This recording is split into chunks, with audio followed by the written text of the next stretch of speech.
Here come the mighty Denver Broncos. We feel the thunder from inside, because the spirit of the West will always be the best. Let's shout with all our pride.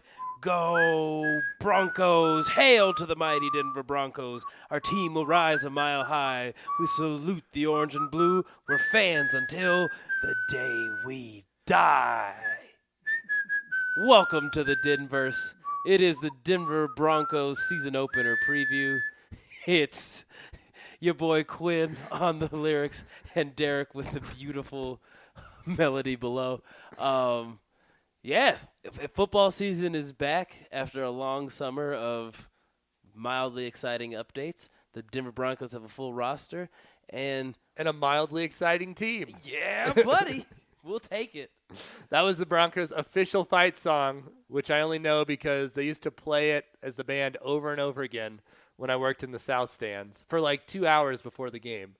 Just that tune over and over. Yeah, and since most of the people who can afford to get into the stadium are like season ticket holders and lifelong fans, it actually moves the heart to hear them sing that corny little jaunt right before the anthem. So this is our Broncos preview show. The Broncos start Monday night in Oakland, last game in Oakland for the Broncos. And really, expectations are up in the air. I could see this season being a complete disaster. And I think if everything works better than you think, a playoff run. But, I mean, I don't think anyone thinks that's actually going to happen. No, I think our expectations are tempered. I don't think it'll be a complete disaster because even if they don't win a lot of games, they'll be more competitive than they have been the last few years. And the schedule will just work out in a way that they'll win a game, lose two, win a game. And that keeps you more bought in than dropping 8 in a row. It's hard this year. This is the perfect Peyton Manning era schedule because you have all of the good teams, it feels like, playing in Denver. It's just when you don't have Peyton Manning, it's a bad schedule because then the road games are hard and the home games are hard. Yeah. It certainly doesn't look – it's not easy to point out an advantage on the schedule, but that's also – the NFL has changed to the point that bad teams, well, save for like the Bills and the Dolphins, have all improved, the Broncos being among that group. So just real quick, the Broncos start Monday night at the Raiders. They come home against the Bears for their home opener. At Green Bay, home for Jacksonville. At the Chargers, home for the Titans. That should be a winnable game. Broncos then have the Chiefs at home. At the Colts, which we don't really know what we have there. The Browns come to Denver. Then it's at the Vikings. At the Bills, but it's a road game against the bad team. And an 11 o'clock game, which are always harder. They have 2 back-to-back 11 o'clock games. Home for the Chargers, at the Texans, at the Chiefs, home for the Lions, and home for the Raiders. So 16 fun weeks ahead in 17 weeks. I think the big story is Vic Fangio coming in to coach. If nothing else, he's sort of righted the ship that was unstable for the Vance Joseph years. Mm-hmm. And I think that people like Sean McVay and Kyle Shanahan have said that he has the hardest defense to coach against. And I think Chris Harris has said that – I know that Chris Harris has said this. I don't just think it. That Fangio's really talked to him about reading the offense in a way that other defensive coaches haven't talked about. So he's really learning things in his 9th season, which he's excited about. So I think that that's exciting for the Broncos. They still have the inside of Chubb and Miller, which is, to me, the most exciting thing about this team, is watching those two guys work against the quarterbacks. Yeah, I mean, Bradley Chubb was made into – how do I phrase that? Bradley Chubb was hyped as a near-generational talent on the line, just like the most NFL-ready player in the draft last year. And I think he has given us no reason to disbelieve that statement in that he just physically he looks like a fully developed, ready to knock you in the teeth grown man. And now with a year of experience and a great coaching staff, it looks like, and picking up from Vaughn, Bradley could be a beast in his own right, which only makes Von Miller's job that much easier. So it'd be great if we don't have to worry about the secondary or the offense because the front lines are going to be smacking people in the teeth all game long. And Chubb single-handedly destroyed Garoppolo's game against Denver. He was just everywhere in that game at home, which they didn't even play that long. It was just Garoppolo was terrible. Yeah. And Chubb was, I think he got to him 6 times, and they only played the one quarter. So that's exciting. That's what I'm looking forward to watching. You still have Shelby Harris and Derek Wolfe on the inside. Chris Harris, they got the contract figured out for this year, so he's going to be good back there. They have a couple safeties. So the defense, other than not having any depth, which is the problem of the whole team, looks pretty good right now. Yeah, but still, they have not found an answer for inside linebacker, which it's just interesting. You have two leaders on the defensive end in Von Miller and Chris Harris, but you don't have your defensive quarterback, which ideally is the middle linebacker who really can see the whole field and set up things. We're going to have a rotating cast of dudes playing that role. So it's real. I think this is going to be a system-based team, whereas the Super Bowl defense was just like everyone was talented enough to make the plays when they needed to. And this one's going to be more about how well does the coaching translate to the play on field. So I think then moving to the offensive side, obviously Joe Flacco coming in. I'm going to have a piece in 5280.com that you should be able to see now that is talking about the weirdness of Flacco being the Broncos quarterback, how he is a villain in Broncos history because he ruined that first Peyton Manning team, probably the best team the Broncos had during Peyton Manning's era because it still had Doomerville. The offense wasn't quite as good as it would be a year later, but it was pretty balanced between the two. Champ Bailey wasn't at the end of his career yet. He still looked like Champ Bailey that year. All ruined by one throw by Joe Flacco and a bad play by Raheem Moore. So Flacco returning to being a pretty good quarterback is the key to the season. Yeah. If he doesn't do that, none of the rest of this matters.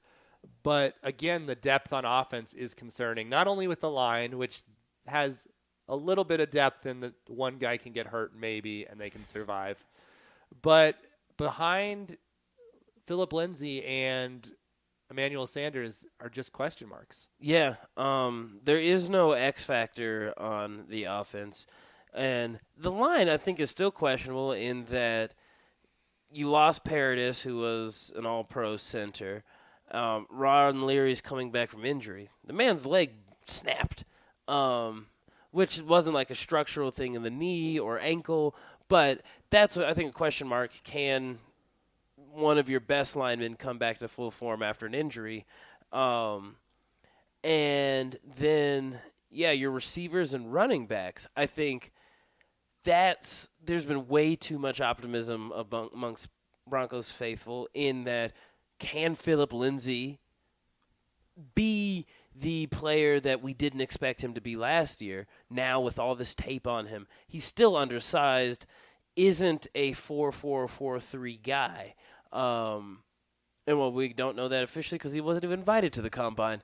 But I mean, everyone in the world wants him to be as good as the tape makes him look like, but truly in the NFL, everything is a toss-up. And a guy that every single team didn't think was worth drafting, can he step that up this year and really put the team on his back in a way that just wasn't expected of him last year? And not really his style. Almost all of Lindsay's game needs Royce Freeman to come in and be the guy the Broncos thought they drafted, which is a question mark. All these people seem to think, Royce Freeman will get better this year. He hasn't shown me anything so far to make me think that he can be your number one back, even if Lindsay's really your specialist guy. But you need Royce Freeman to be the guy in there on first downs, just getting the few yards that they need to make Lindsay effective. Without both of those things, Lindsey's job gets that much harder. I mean, the Broncos' offense last year was best when you can expect 4-yard runs in the earlier downs. That helps set up everything else, especially for a quarterback who, like Joe Flacco's 35, for a passing attack that isn't going to be built on too many deep balls because you just don't really have the personnel for it. This team needs to be able to smash and slice defenses. And so if Royce Freeman can't soften up the defense with his size and power, it's going to be so hard to expect Lindsey to game in and game out. Burst through the line the way he was, make people miss the way that there were a couple of times it was like he should have gone down from the speed and size factor, and he just stayed on his feet. And our running back's career is 4 years. That's their prime window. And Lindsey's already an older second-year guy. So love him, not hating on him in any way. I think that's just the biggest question mark. Can the running attack do right by Lindsey's talent? Yeah, and I mean, again, that means Freeman has to be able to get in there and get some yards, which he couldn't last year. No vision. And then you have Booker, who is in a lot of ways more like a Lindsey talent in that, he's good on passing downs. I don't really know what Booker is. I don't really know why he's still on the team. But he's still there. He's the other option. But it's even worse behind Sanders right now because, again, people just assume that Sutton's going to be able to translate into the NFL, and we've seen nothing to make it clear that he's going to. He was really good on a few fly routes. He's got great hands in space, but any of those like 5 to 10, 15-yard routes that he ran, either he would drop the ball or couldn't get open, like the explosiveness and the cutting. And, I mean, route running is such an undervalued talent as a receiver. Speed and catching are the big things, but the angles with which you are able to make cuts and get open is so crucial.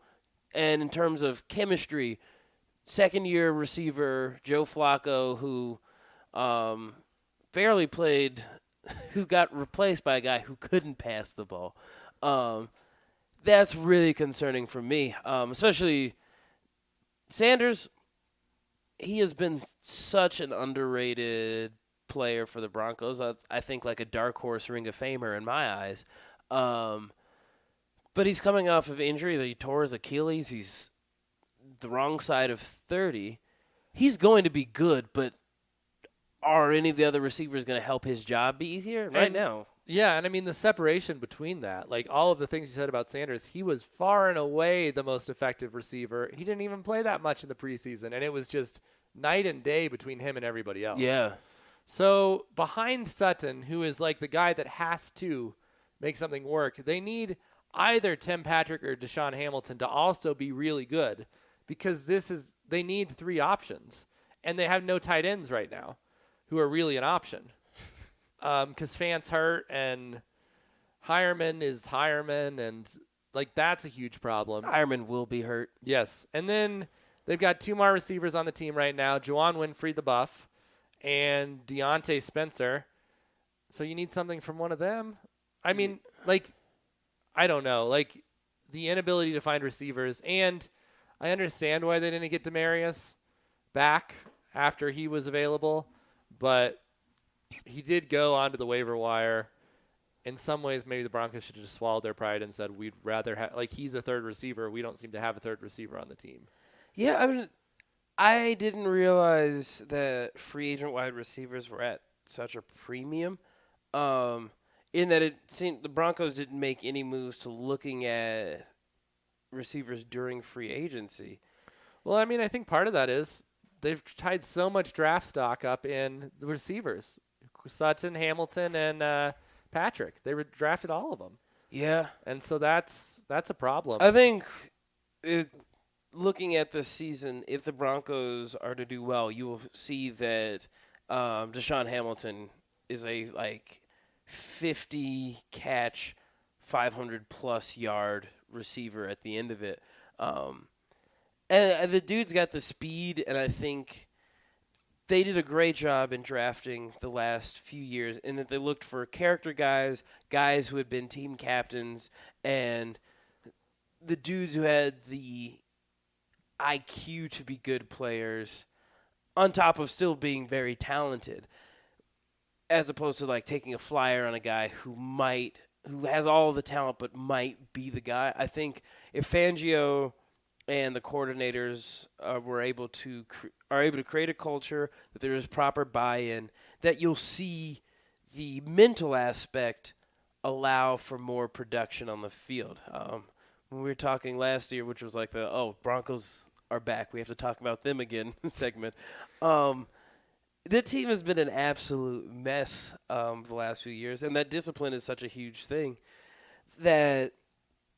that's where I think if everyone can step up. Tim Patrick is also a guy who's like, well, you seem to have the skill, you seem to have the mind and the heart.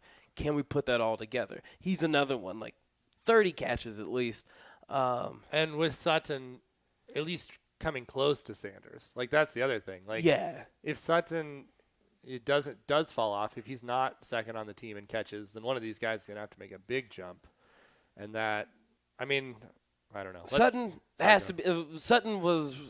is the reason why DT's not on the team anymore. And so he's going to have to play as like a big catch guy. And Flacco, he seems like sometimes he won't make that 10-yard pass, but can get you open for that 30-yard bomb.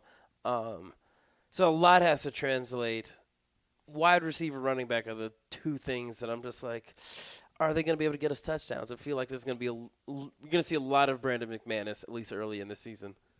Yeah, I agree. And they got one of their final 53 was their punt returner because things were going so bad there. So, okay, this is going to be our fun season prediction. All right. The Broncos are 4-12 if. 4-12 if my hurt expectations come true. Don't worry, it's going to get better from here. This is just worst case scenario. Worst case scenario. They're 4-12 if Flacco gets hurt. I think that, or if either Harris or Vaughn or Chubb get hurt, any of those three, they really have nothing going for them. I'm concerned about Yiadom and the other Harris and all the other guys they have at cornerback. Like, I think they could get burned there. Mm-hmm. But if that happens, or if no one emerges as an offensive weapon behind Lindsey and Sanders. Yeah, I think if there's a scenario for 4-12, it has to rely on injuries, which are going to happen in some way, shape, or form. But I think, say everyone is healthy and they still hit 4-12, it means kind of like with the Rockies that only one side of the ball is working for you. In this situation, it'd be kind of like there's good pitching, but there's no hitters. In a division with the Chiefs, Raiders, and Chargers, I think all have gotten better this offseason. It's just a situation where they cannot score enough to win the games that you thought maybe they could win. And the other scenario is that Flacco is as bad as Baltimore thought he was, and this is his last season in the NFL. And unfortunately, it's with the Broncos. Yeah. I think he should be better than Case Keenum just on an experience level alone. And if Case Keenum was able to eke out a 6-10 season with a far inferior coaching staff, then 4-12 is super unlikely. Last time it was the Orton mess that led to Tebow starting the last two games and McDaniels getting fired. That was how they got Vaughn. The Broncos are 8-8 so an average season. Vic Fangio is the fifth Broncos coach to be 8 or better in their history. How does that happen? Which I think would be a win. Honestly, 8-8 is a good season for this team. That almost, I would only take the 4-12 over the 8-8 for draft position.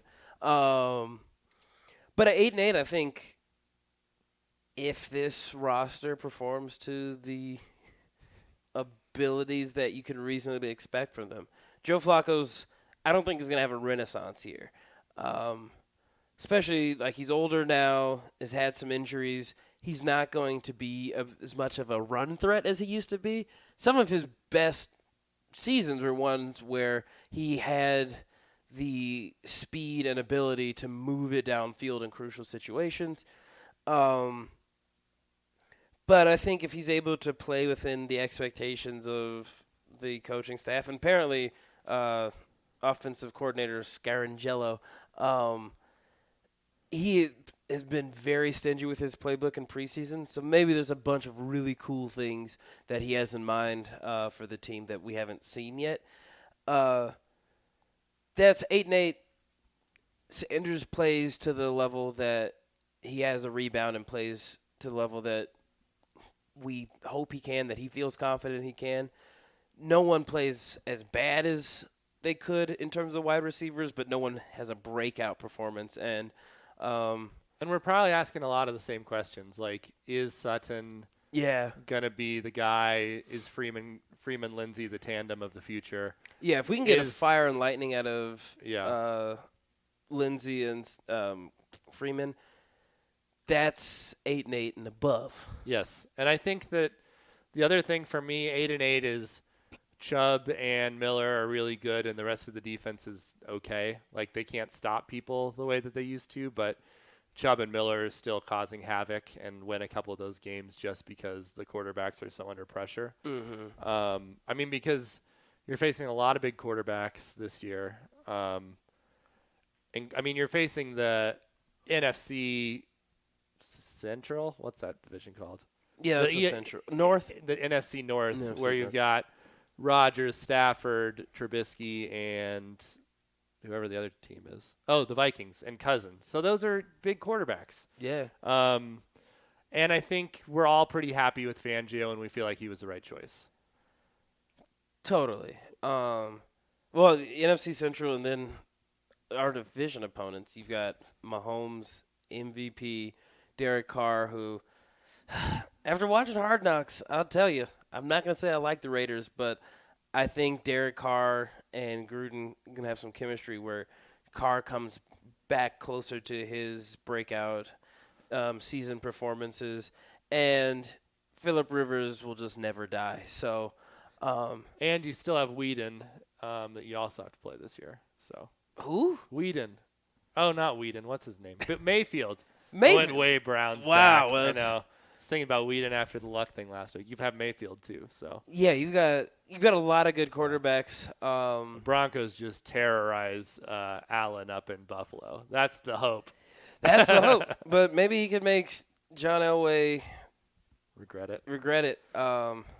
Okay, Broncos are a playoff team if a name that I haven't mentioned, but I think if they really fall into their role as that guy and a starter, Justin Simmons as the free safety, if he is able to play as a lockdown safety, really help back up Harris, and then the other side of the field in Yadam or Calhoun.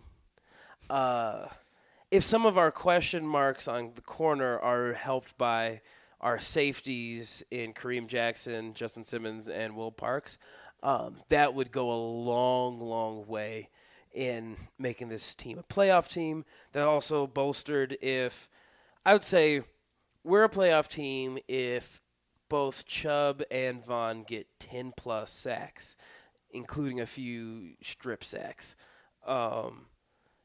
There will be a few games that are going to come down to a defensive stop or a big defensive play. And I think if we can get coverage picks because we've got a good pass rush and a few plays by Justin Simmons, that's a playoff team right there on the defensive end. What about you? I think for me it's that the offense finally looks like an offense again, where you're excited to watch them go on the field instead of just hoping to hold on. Yeah. Lindsey has as good of a year. Sanders has as good of a year, but you have 2 to 3 other guys who Flacco really connects with throughout the season. Mm-hmm. And I think, special teams has to get better. Like they're going to be close games. Some of them are going to be coin flip games. So you're going to have to get a little lucky, but it turns out Fangio should have been a coach 10 years ago if they're a playoff team this year. Yeah, definitely we don't have too many active tight ends, but if Fant can come back healthy, I think Butt is on the IR until the 8th game of the season. We haven't had a tight end of note since Julius Thomas. What about Virgil, who never really did anything? I'm angry. If we can have a tight end become a weapon of sorts, even in short distance play, like those 3rd and 3s with Simeon. That's where we don't need like X factors. We just need factors. And I think a tight end who's able to make some plays would really help us. Because Joe Flacco is a known product. I don't think there's anything that you can do as a coordinator to drastically change his capabilities at this point in his career. But there's a lot of young guys who I think are certainly going to benefit from a guy with 10-plus years of experience. Tell you, be here when I tell you to be here, which just couldn't be expected of a Keenum, a Simeon, an Osweiler, a Lynch. Who am I missing? Was there another one? Those are the main ones, I think. Yeah, there might have been another guy at some point. Hogan. Oh, hey, Hogan. Who knows? Well, I think that the Broncos are getting a lot of money to have the word of the year be empower. So hopefully, as long as everyone feels empowered, this is the season we're hoping. It would just be nice if nothing else, if we could go into November and they still have a chance. That would be nice. That would be a nice change over the last couple of years. Or go into the third quarter at any point and have a chance. Well, that's it for our Broncos preview. Tune in next Thursday morning for our weekly recap from the Denverse. I'm Derek. I'm Quinn. Go Broncos. Peace.